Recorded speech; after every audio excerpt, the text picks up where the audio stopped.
Usually I have to roll my eyes when a new shooter or RPG from Asia launches into the gaming market nowadays. Not that they can't be good, but usually they just work after the same blueprint. You have super flashy effects, the cliche female hero where the in-game camera mostly focuses on certain, well, arguments, a story that is absolutely irrelevant, and a menu straight out of hell, all designed to encourage as many microtransactions as possible. All of this mixed in a pot and eventually decorated with some serious performance issues. So I was very surprised when jumping into the First Descendant, just expecting yet another broken microtransaction filled loot shooter. And honestly, if I hadn't watched my friends playing this game, I wouldn't even have bothered checking it out. So here I am playing the First Descendant, and I have to say, it's not too bad. The story begins with explaining the catastrophic events humanity had to face and their hopes to resist and fight two alien invasions. While the story sounds somewhat standardized and already heard 1,000 times, Nexon did invest some time into the storytelling. We're getting great designed cutscenes introducing us to the world of this game. These cutscenes offer an immersive atmosphere and could almost be taken out of a movie. These cinematic scenes then don't just cut out, breaking your immersion, but rather transition into gameplay, integrating the needed stages to set up the story for your character, and eventually transitioning over into a tutorial. The tutorial is an important part of every single game. I know some people say tutorials are like spoon feeding,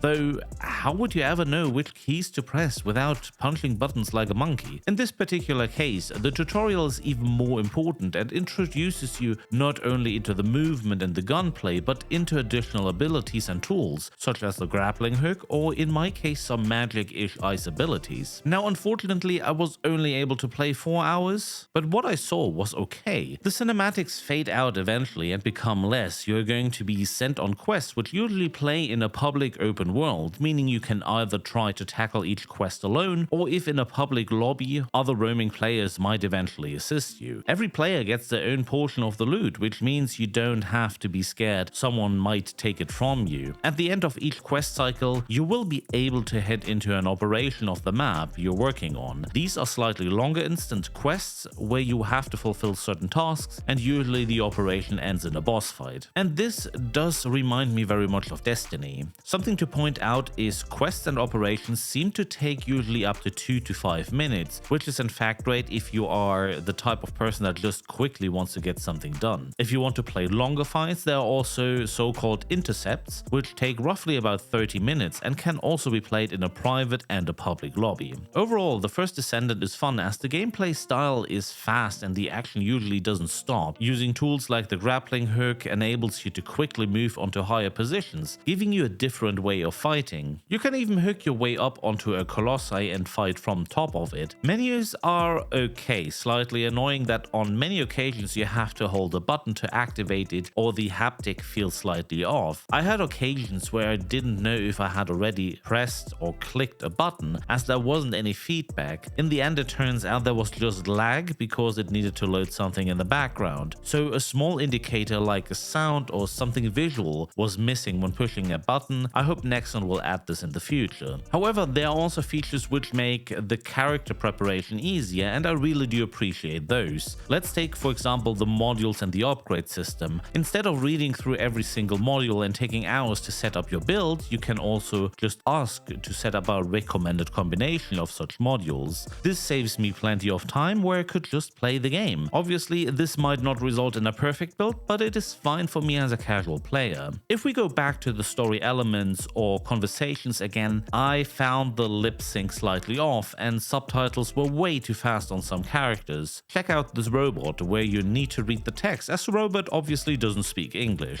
I don't know how you feel, but I cannot read that fast. Also, mimic wise, Nexon could have done more. Some of the main characters just look very much dead inside, which I have seen now very often in new loot shooters based on the Unreal Engine 5. Let's for example take this guy here, and I don't think he actually really cares that his people are being attacked by the enemy.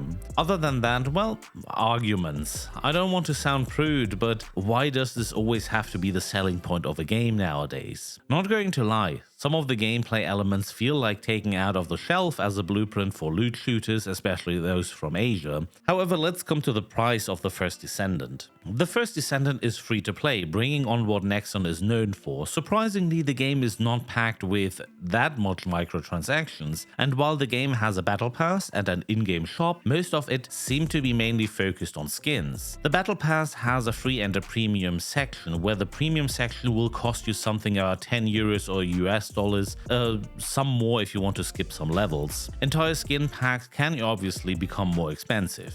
So overall, this game is good to play. I enjoy it until now, and I'm curious to see for how long it is going to have me. Also, it will be interesting to see what Nexon has planned to keep the game alive, as I don't think many will keep on playing if the missions just repeat over and over again. Okay, I think that is all what I have to say about this one for today at least. Thanks so much for watching, and I would appreciate a like on this video and maybe a subscription to my channel. Take care and see you on the next one.